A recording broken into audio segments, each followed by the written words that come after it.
Judul saya spesial dan luar biasa. Setiap orang yang ada di sini spesial dan luar biasa, angkat tangan. Banyak orang yang merasa tidak spesial. Saya dulu merasa tidak spesial karena saya merasa orang kan selalu berpikir anak bungsu, anak yang paling dimanja ya. Pada waktu kuliah, semua apa yang dibutuhkan kakak laki-laki saya dibelikan, komputer dibelikan, sampai dia ngekos aja. Saya baru tahu anak kos itu pakai spring bed. Anak kos itu ya pakai kasur spons lah. Dibelikan spring bed. Waktu saya, terserah kamu ada kasur, gak ada kasur, urusi hidupmu. Saya bilang, Tuhan Yesus. Jadi waktu itu saya merasa saya tidak spesial jadi anak bungsu. Setiap kali ketemu orang, anak bungsu, ya pasti anak yang paling dimanja. Saya bilang, Anda keliru, saya paling tidak diperhatikan. Jadi saya pernah merasa tidak spesial. Tapi dari sana saya bisa melihat bahwa rencana Tuhan luar biasa dalam hidup saya. Dan hari ini saya juga ingin mengatakan kepada Bapak Ibu yang ada di tempat ini, kita semua spesial. Apapun kelemahan kita, apapun yang orang lihat, kita seperti tidak ada harganya. Kita sangat luar biasa di mata Tuhan. Amin. Amin. Nah makanya ada pertanyaan juga, Tuhan kenapa menciptakan Adam dulu? Kan berarti kan Adam lebih spesial. Jadi waktu ada anak SMA nanya ke saya, kenapa Adam dulu, kenapa tidak Hawa dulu, kenapa bukan perempuan dulu? Saya bilang seperti ini, kalau Hawa duluan diciptakan, Tuhan bilang begini, jawab Tuhan gini, kalau Hawa duluan dia nanti ngatur-ngatur saya ngurusi Eden. Pohonnya di sana, pohonnya di sana. Ya mending Adam dulu. Kalau Adam kan dia diciptakan, saya ciptakan apa aja, yang lain-lain kan dia biasa aja. Coba kalau Hawa duluan, karena Hawa suka mengatur. Di sini angkat tangan Hawa-Hawa yang suka mengatur. Kursinya enggak di situ, bajunya jangan gantung di sini, kesetnya jangan di sana, termasuk saya. Suami saya bilang, kakinya kalau gosok kaki itu ya, kesetnya biar tetap di tempatnya. Bajunya jangan gantung di sana. Untung ya memang Adam diciptakan duluan. Kalau tidak, posisi Taman Eden berubah semua. Diaturi Tuhannya. Itu kok pohonnya di tengah sih, Tuhan kan nggak enak. Supaya kita nggak lihat kan kasih paling ujung sana. Tuhan bilang ngatur-ngatur. Jadi itu alasan kenapa perempuan diciptakan setelah Adam. Jadi bersyukur, berarti kita spesial sebagai wanita ya. Nah, saya ingin berbagi tentang Yakub hari ini. Semua orang sudah pernah tahu tentang Yakub. Betul? Yakub itu yang dimakan ikan besar. Masa? Bukan itu yang makan ikan besar. Udah ganti ya? Yakub itu siapa saudaranya? Bukan Abraham saudaranya. Abraham itu siapanya? Kakeknya. Ya, bapaknya namanya siapa? Bukan Josafat ya. Lain cerita itu ya. Ya, Yakub, apa yang membuat dia spesial? Anda tahu kenapa Yakub? Yakub di masa mudanya licik, oportunis. Oportunis itu gini, dia ngambil kesempatan di saat dia tahu bahwa benar, ibunya kasih ide, tapi dia ngambil kesempatan itu. Dia licik, dia mencuri, dia melakukan hal yang tidak benar di hadapan Tuhan. Tetapi kenapa dia menjadi spesial di hadapan Tuhan? Di dalam Alkitab selalu disebut Allah Yakub. Kenapa nggak disebut yang lain-lain, yang Allah Musa misalnya gitu ya, atau siapa lainnya? Memang disebut Allah Abraham, Allah Ishak. Kenapa harus disebut Allah Yakub? Padahal Yakub ini dia oportunis, dia licik, dia penipu. Kita bisa melihat bagaimana Tuhan menyebut dirinya sebagai Allah Yakub. Kita bisa melihat bagaimana Tuhan tidak menyertai orang sempurna. Tapi Tuhan menyertai orang yang dulunya tidak sempurna, tapi mau dibentuk. Hari ini siapa sih masa lalunya yang hebat, bagus? Gak ada. Semua manusia ada boroknya, masa lalu ada boroknya. Borok ini bicara gini loh, bukan berarti Anda mencuri, Anda membunuh, tidak. Ada banyak hal di masa lalu, kita mengabaikan Tuhan. Ada banyak hal di masa lalu, kita merasa diri kita lebih hebat dari Tuhan. Mungkin kita tidak menghina orang, mungkin kita tidak membunuh, mungkin kita tidak mencuri. Tapi beberapa kali kita mengabaikan Tuhan, karena merasa hebat. Dan itu sudah tidak benar di hadapan Tuhan. Jadi kita baca dulu, Mazmur 46 ayat 8. Tuhan semesta alam menyertai kita. Kota benteng kita ialah Allah Yakub. Kenapa kota benteng kita disebut Allah Yakub? Kenapa tidak Allah Josafat, Allah Hotria, Allah Ita? Tapi sesungguhnya kalau Tuhan mengatakan ini dalam Alkitab Allah Yakub, maka layak dikatakan Allahnya Hotria, Allahnya Josafat, Allahnya Florin. Oh benar, karena itu Allah yang kita sembah. Yakub di dalam kitab ini dinyatakan begitu spesialnya dia sebagai pengingat bahwa Allah yang memberkati kita adalah Allahnya Yakub. Di sini saya mau kasih sebuah analogi. Apa perbedaan bengkel dengan showroom? Ya di sini showroom motor lah ya. Di sini kalau pergi ke showroom motor mata Anda seneng ya lihat motor, aduh kilat-kilat. Apalagi ada motor sekarang yang semok-semok, apa tuh mereknya, semok-semok, gede betul itu. Tapi itu kan di showroom. Kalau di showroom Anda lihat sepeda motor Anda begitu tertarik. Tapi pertanyaannya, ketika motor yang cantik itu rusak dibawa kemana? Bukan ke toko sayur toh? Bukan. Kalau hidup kita diciptakan begitu sempurna oleh Tuhan, segambar dan serupa dengan Tuhan. Kalau rusak dibawa kemana? Ke Tuhan. Makanya manusia ini banyak keliru. Hidupnya rusak dia cari dukun. Hidupnya rusak dia cari tetangga. Hidupnya rusak dia cari siapapun yang bisa bantu dia selain bukan Tuhan pokoknya. Jadi Anda harus tahu, kita diciptakan begitu sempurna, segambar dan serupa dengan Allah. Berarti ketika ada sesuatu yang tidak benar dengan diri kita, kita harus kembali kepada Tuhan. Ini yang dialami oleh Yakub. Masa lalunya Yakub itu dia penipu, dia pembohong, dia licik. Tetapi ketika dia memilih untuk kembali kepada Tuhan, dia dipulihkan. Makanya ketika disebut dia Allah Yakub, seperti ini. Tuhan, jadi kalau Anda pergi ke bengkel, itu kan sekarang motor itu kan banyak sama semua. Bedanya kan cuma di plat. Tapi ketika di beberapa tempat saya lihat, kadang-kadang platnya itu dicopot ketika ada perbaikan, tapi mereka kasih stiker di setiap motor itu, bahwa stiker ini namanya, ini nomor mesinnya, ini yang punya. Ketika Tuhan memperbaiki hidup kita, dia memberikan satu stiker pada kita, ini proyekku, ini milikku, ini spesial bagiku. Jadi bukan berarti ketika hidup kita rusak, Tuhan mengabaikan kita, biarin aja. Makanya ketika hidup kita rusak, hidup kita tidak baik-baik saja, iblis tidak berani sentuh. Karena Tuhan sudah memiliki kita. Tetapi kenapa ada beberapa orang yang sudah rusak hidupnya berani dipegang oleh iblis? Bukan karena Tuhan tidak kasih dia stiker ini proyekku. Orang itu sendiri tidak mau datang kepada Tuhan. Sama seperti motor rusak dibawa ke toko sayur. Anda mau berapa tahun motor Anda bisa benar kalau dibawa ke toko sayur? Tahun lalu sih ada hamba Tuhan.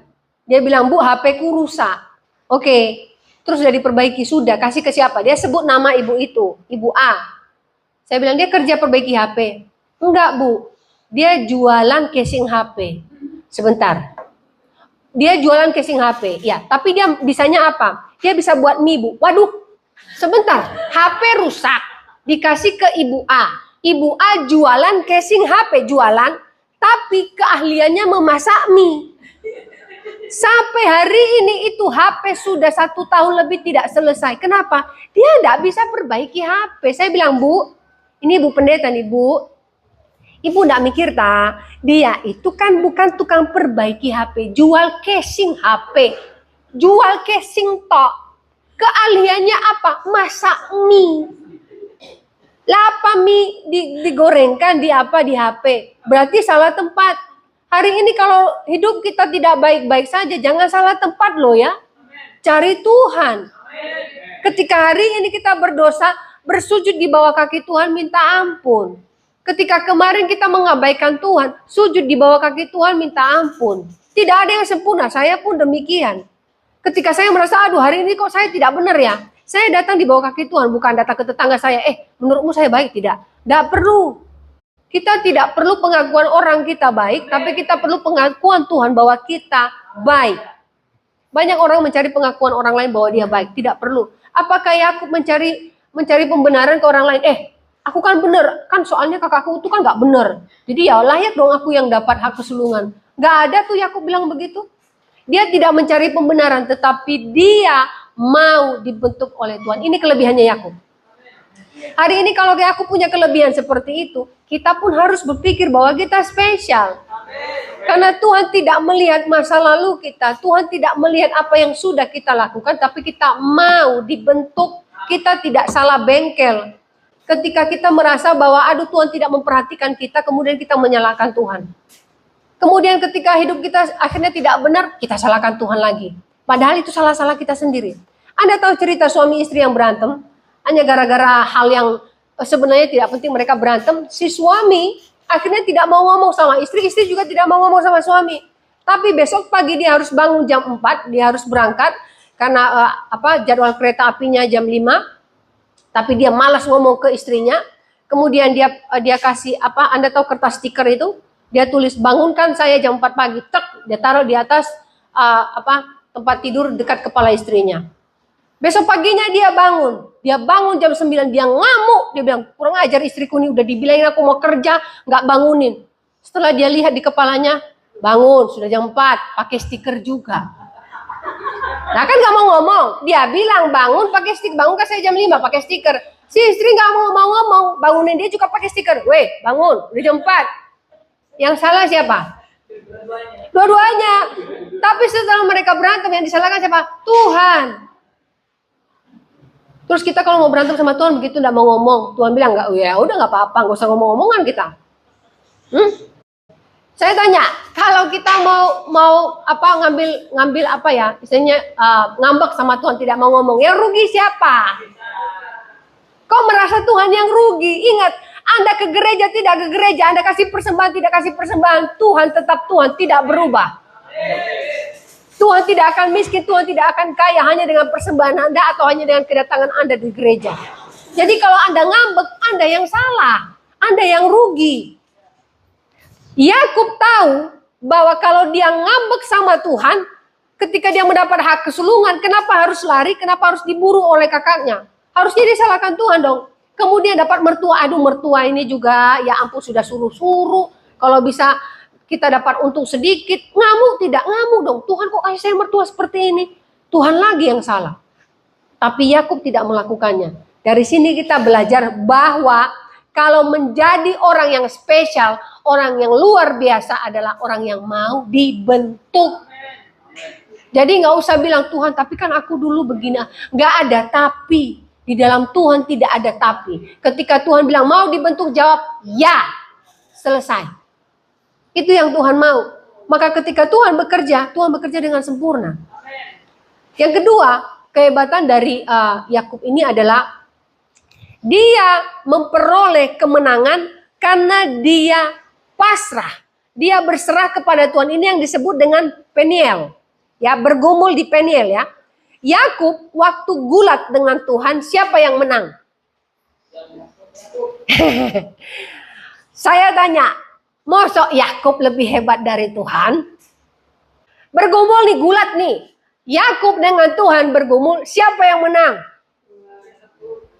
Tulisannya Yakub. Mari kita lihat ya. Yakub menang bukan karena bergulat. Yakub menang karena dia tahan kakinya. Tuhan bilang, jangan pergi dulu sebelum engkau memberkati aku. Jadi sama seperti orang tarik kaki, Tuhannya mau pergi, Jadi dia menang bukan karena dia mengalahkan Tuhan secara fisik. Tapi dia bersikeras, Tuhan memberkati dia dulu. Hari ini ada nggak yang seperti itu? Karena susah hidupnya, nggak bersikeras cari Tuhan. Kalau bisa Tuhan yang cari saya, Anda keliru. Manusia ketika dia di masa-masa sukar, kakinya terpelecok, hidupnya susah, hidupnya sakit. Dia berharap Tuhan yang cari dia. Harus kita yang cari Tuhan. Di situ baru namanya berkemenangan. Yakub bisa menang, dikatakan menang bukan karena fisiknya hebat, tapi niatnya mempertahankan supaya Tuhan berkati dia dulu.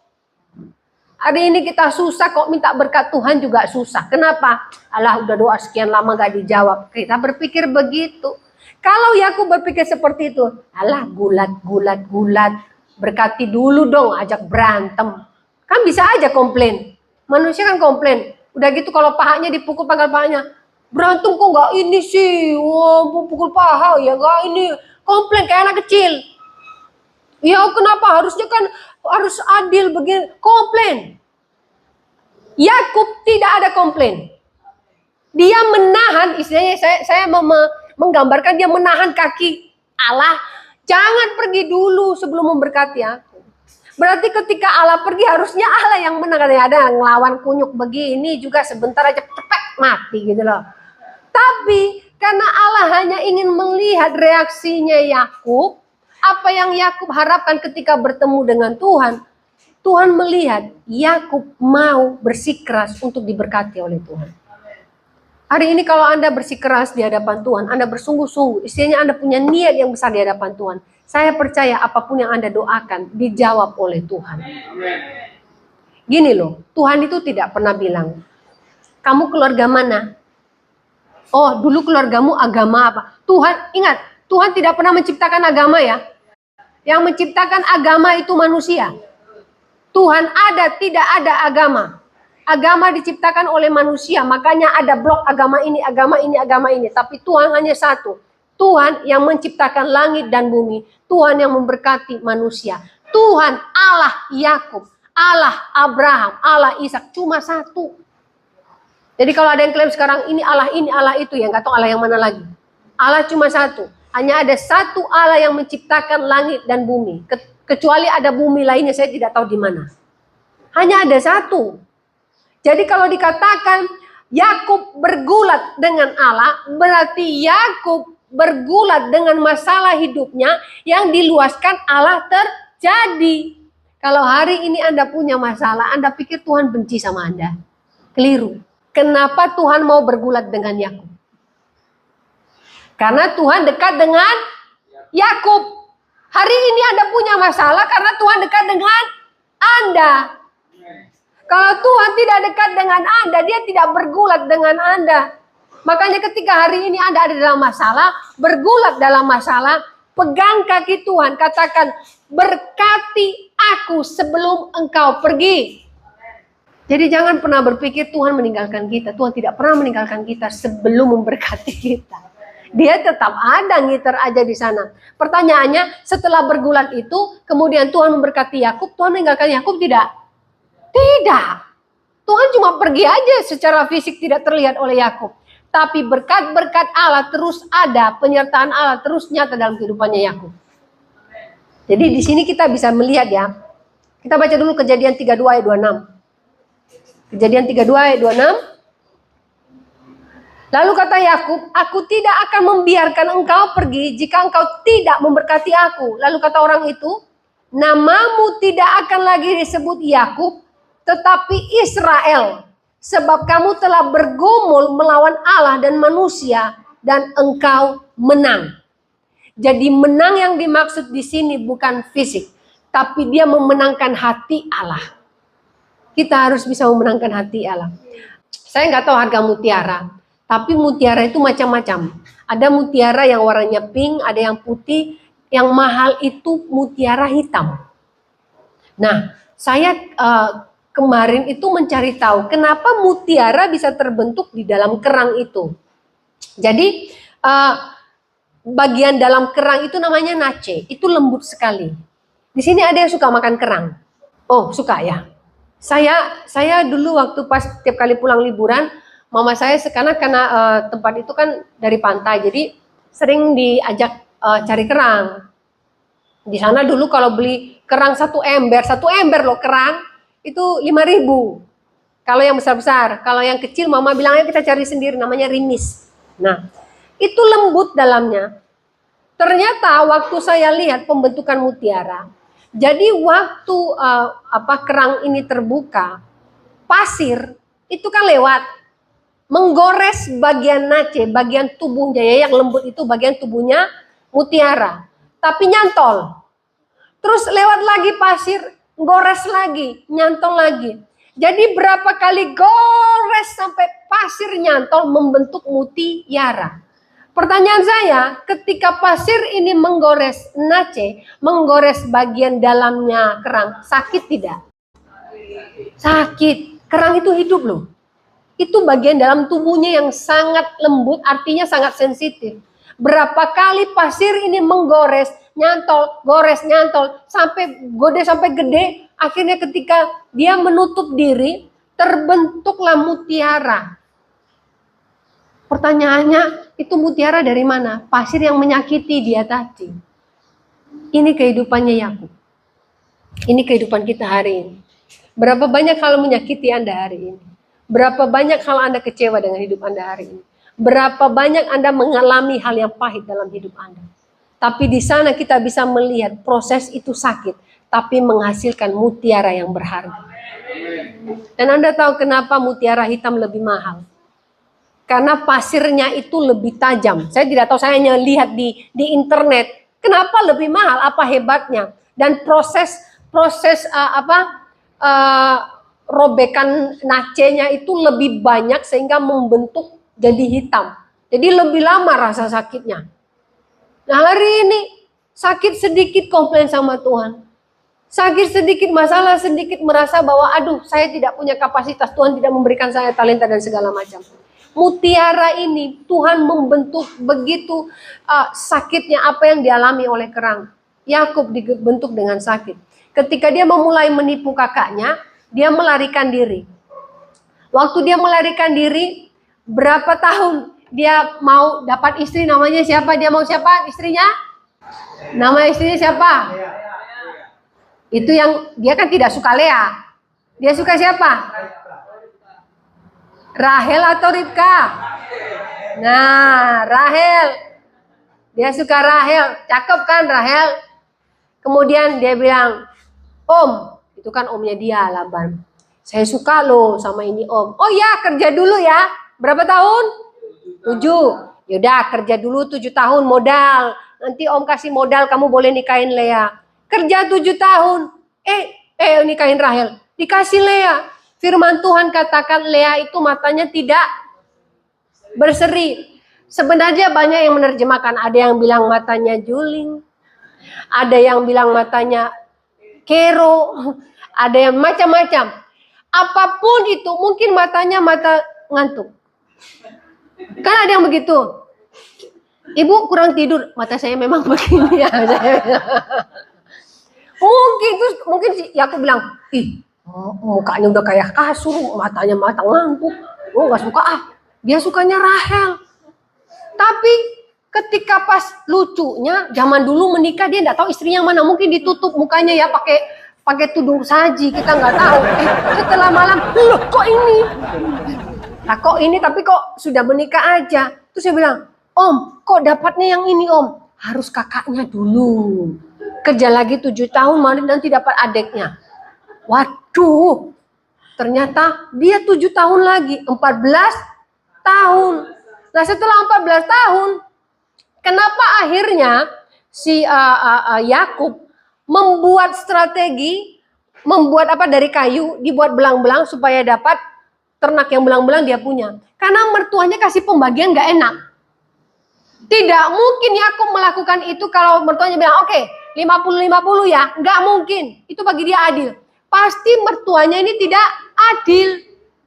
Coba, dia bilang, Tuhan, sudah 7 tahun kerja dapat yang kero. Terus kemudian suruh 7 tahun lagi, 7 tahun, terus yang dijanjikan kapan lalu dapat kambing embek segini kok nggak dikasih-kasih. Udah gitu, prosesnya panjang lagi. Dia waktu mau pergi dari mertuanya ditahan-tahan. Sudah lari, dikejar sama mertuanya. Yang berperilaku siapa waktu itu istrinya? Rahel. Membawa apa? Mencuri barang bapaknya. Yang disalahkan dia. Nah, ketika ada dalam masalah seperti ini, panjang loh ya. Dia permasalahan hidupnya panjang. Tidak, kita baru lihat 14 tahun bersama dengan Laban. Bagaimana dalam pelarian ketika dia menjauh dari Esau. Kemudian proses ketika dia mau kembali. Ketika Yakub tahu bahwa kakaknya sangat marah. Kakaknya kan dari awal dikatakan mau membunuh adiknya. Kira-kira rasa takut dalam hatinya ada gak ketika mau pulang? Nanti pulang dibunuh, ya apa anak-anakku. Makanya ketika dia takut, dia kirim dulu persembahan buat kakaknya kan. Dia kirim banyak embek-embek dan ini semua persembahan. Karena dia berpikir dengan cara itu dia bisa memenangkan hati kakaknya. Tapi dia keliru. Tuhan sudah mengatur semua. Sebelum dia memenangkan hati kakaknya, Tuhan sudah mendatangi Esau, memberikan hati yang lega untuk mengampuni adiknya. Jadi hari ini Anda tidak berusaha terlalu keras untuk membuat orang menyenangi Anda, untuk membuat usaha Anda bisa sukses, untuk membuat keluarga Anda bisa mengakui Anda. Kenapa? Kalau kita sudah lakukan bagian kita, Tuhan lakukan bagiannya dia. Bagian kita kecil, bagian kita mungkin cuma 1%, bagian Tuhan 99%. Kekeliruan kita adalah kita mengambil bagiannya Tuhan. Saya pernah mengajarkan anak saya menyusun puzzle. Jadi ada gambar, itu sekitar 50, sebenarnya gambar Mickey Mouse. Saya kasih dia, saya bilang, oke, saya kasih dia satu gambar saja paling ujung, kamu taruh yang paling ujung kan mudah kan, nggak ada sisinya yang ini. Saya bilang kamu kasih paling, dia nggak mau diambil semua terus akhirnya berantakan. Saya sudah kasih dia jatah 4 ini saja ujung-ujung kamu isi, itu paling mudah. Tapi dia ngambil semua. Akhirnya apa? Tidak jadi gambarnya. Ketika saya ambil alih, jadi gambarnya. Ini yang terjadi dalam hidup kita. Tugasnya Tuhan kita ambil karena kita berpikir kita lebih tahu. Biar Tuhan melakukan bagiannya, kita lakukan bagian kita. Yakub ketika dibentuk, dia mau mendengarkan Tuhan mau apa dalam hidupnya. Jadi dia tidak merasa bahwa dia mampu, dia tidak merasa bahwa dia bisa melakukannya. Karena gini, kadang-kadang manusia ini merasa bahwa dia lebih hebat, dia lebih tahu. Saya ingat satu cerita. Seorang pria itu datang ke perpustakaan. Dia bilang gini, ada buku nggak di perpustakaan ini tentang pria? Terus yang jaga perpustakaan, prianya tentang apa nih?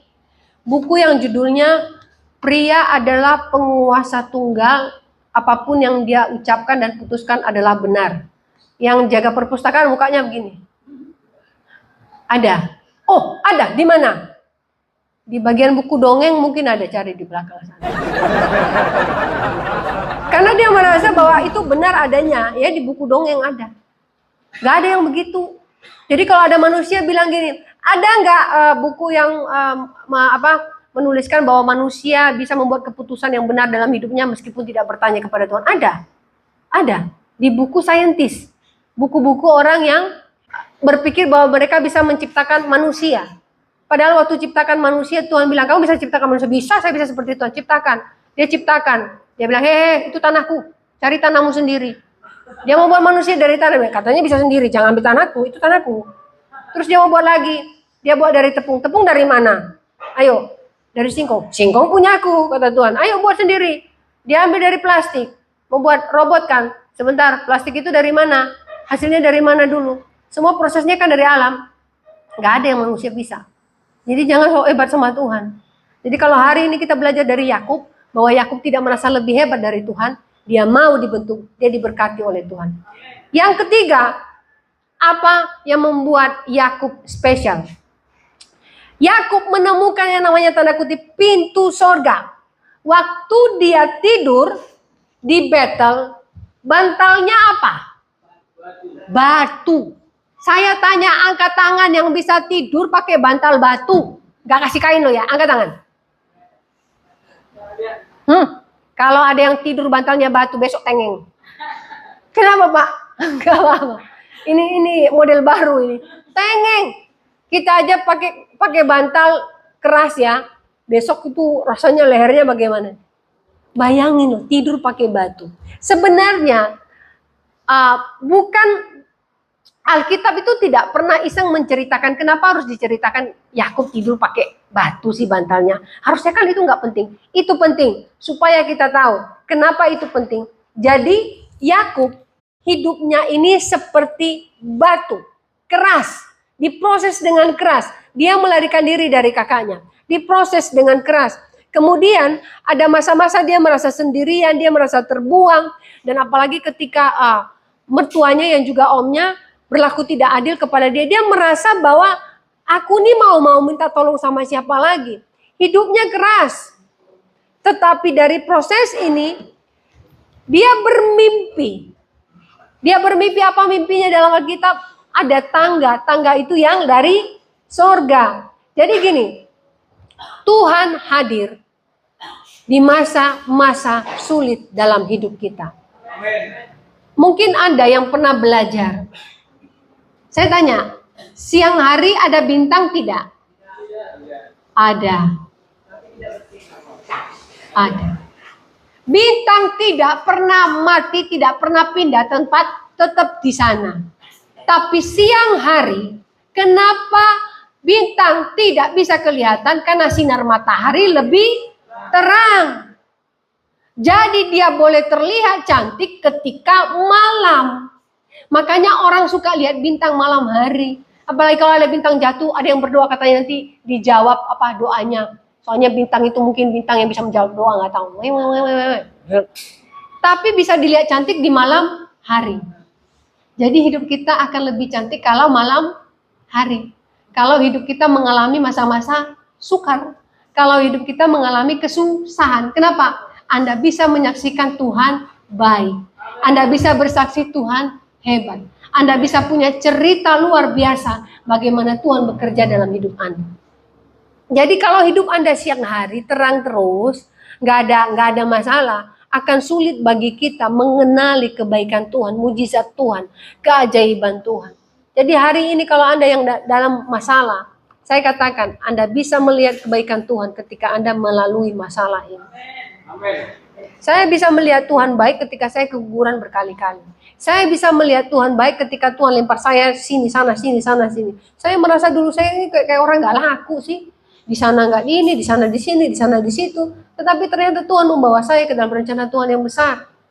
Pelayanan saya pertama di Padang dulu saya merasa, aduh, kok nggak dihargai ya? Karena saya lebih muda. Kemudian waktu saya di satu tempat kerja saya pertama di Surabaya, saya nggak usah sebut, karena mereka sudah lama di sana, terus mereka punya mobil, saya nggak punya mobil, mereka pun melihat rendah ke saya. Jadi kayak kalau saya datang itu naik angkot gitu, mereka cuma tertawa saja gitu. Tertawanya nggak enak gitu. Kemudian saya pindah kerja lagi waktu di perusahaan Taiwan. Saya hanya punya sepeda motor, mereka punya mobil. Mobil mereka mobil mewah semua. Tapi punya bapaknya semua. Jadi tiap kali saya, misalnya kami makan bareng sama-sama siang, mereka sengaja ngerjain saya, nggak mau naikkan saya ke mobil. Naik mobilmu aja lah, lebih cepat.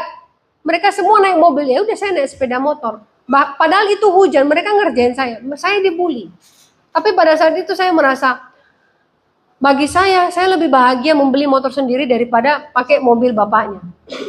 Tapi bukan saya katakan ya, mereka yang menghina saya sekarang, saya ketemu mereka kok di pasar, jadi apa mereka sekarang. Saya tidak menghina, tetapi demikian Tuhan akan membawa kita masuk di dalam rencana yang besar kalau kita siap berbantalkan batu tadi itu. Kalau saya dulu merasa bahwa aduh Tuhan saya dihina begini kok sampai segitunya. Benar saya pernah merasa sakit hati, ini hujan deras, bosnya bilang ayo kita makan siang. Semua mereka naik mobil, saya disuruh naik motor sendiri. Dalam hati saya bilang, saya tidak akan mau makan, biar aja mereka makan sendiri. Tapi saya tetap ke sana, saya pakai jas hujan. Dan ketika kami makan, ternyata bos yang dari Taiwan itu melihat, saya lebih punya etika makan dari mereka. Maaf. Pesan mereka pesan, gak dimakan, buang semua. Saya pesan satu, saya makan, saya habisin, sudah selesai. Jadi bosnya waktu itu bayari hampir 2 juta, tapi banyak sisa, akhirnya dia marah-marah. Dia bahasa Taiwan, saya nggak ngerti. Saya merasa bagaimana Tuhan membawa saya hingga hari ini seperti ini karena proses itu. Apakah proses masuk ke dalam kesuksesan harus identik dengan kaya? Tidak.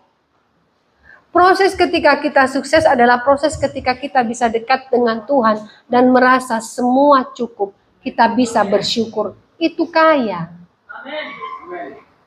Jadi hari ini kalau Anda merasa cukup, Anda bersyukur, Anda sudah kaya di hadapan Tuhan. Kita baca Kejadian 28 ayat 16.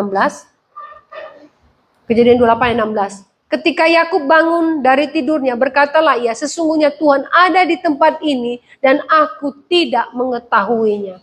Tuhan ada di dalam gurun hidup kita. Tuhan ada di masa-masa sukar hidup kita. Tuhan ada ketika kita sakit. Tuhan ada ketika kita susah. Tuhan ada ketika kita membutuhkan Dia. Tuhan ada ketika kita sendirian. Tuhan ada kapanpun buat kita. Di saat kita tidak tahu Tuhan ada apa enggak ya.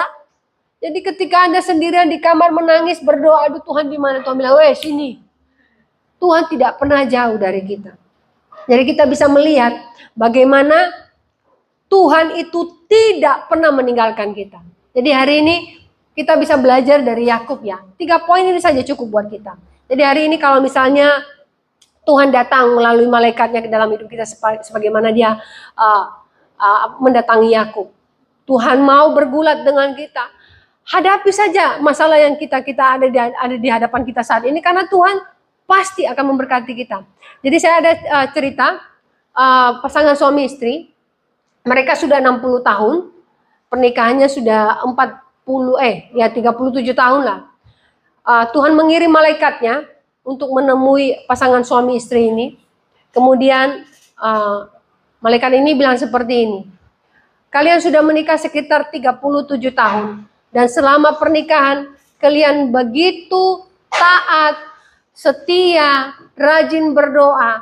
Khusus untuk hari ini Tuhan mengirim saya untuk memberkati kalian berdua. Masing-masing boleh memberikan satu keinginannya dan akan dikabulkan oleh Tuhan. Kemudian si istri yang sudah 60 tahun ini bilang seperti ini. Oh, bilang ke Tuhan, saya selama hidup dengan suami saya tidak pernah mendapatkan liburan mewah. Saya mau mendapatkan liburan mewah. Baru dia ngomong gitu, sering di tangannya ada tiket untuk jalan-jalan mewah plus uang untuk jalan-jalannya, ada tiket pesawat, ada tiket hotel, ada uang. Tertawa dong si istri, aduh Tuhan baik sekali. Kemudian giliran si suami, malaikat bilang, oke, sekarang gilirannya bapak minta apa? Dia melihat istrinya, maaf ya Ma, ini kesempatan jarang-jarang. Papa harus minta sesuatu yang penting, yang Papa mau. Boleh tidak saya minta istri lebih muda 30 tahun dari istri saya? Terus malaikat bilang, mudah. Seret. Ternyata Tuhan memang baik. Bapak ini tiba-tiba usianya 90. Jadi beda 30 tahun sama istrinya. Istrinya lebih muda 30 tahun. Jadi memang Tuhan baik. Minta apapun dikabulkan. Makanya kalau ada yang minta mobil, kenapa Tuhan kasih sepeda ontel? Karena itu yang baik. Minta mobil nyetir aja nggak bisa, ini sepeda ontel. Ada orang minta motor, Tuhan saya minta motor. Halah, beli bensin aja nggak bisa, terus mau motor. No, sepeda ontel. Jadi Tuhan baik, selalu menjawab doa. Cuma versinya Tuhan. Jadi hari ini apapun yang Anda doakan percaya pasti dijawab karena Tuhan kita baik. Amin. Mari kita berdoa. Yesus Tuhan, Yesus Tuhan.